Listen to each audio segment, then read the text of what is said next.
அவரை தேடவும் ரட்சிக்கவும் மனுஷகுமாரன் இயேசு கிறிஸ்து வந்திருக்கிறார். Okay friends, Luke 19:10. Okay friends, our Philip, for the Son of Man came to seek and save those who are lost. Okay friends, இப்ப பாட்டு பாடலாமா?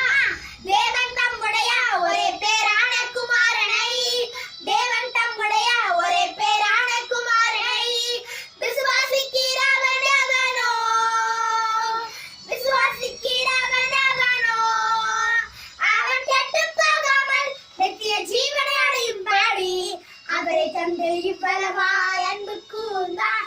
அவன் கெட்டுப் போகாமல் நித்திய ஜீவனை அடையும்படி அவரை தந்து இவ்வளவாய் அன்பு கூர்ந்தார். Happy Christmas, Merry Christmas, Happy Christmas.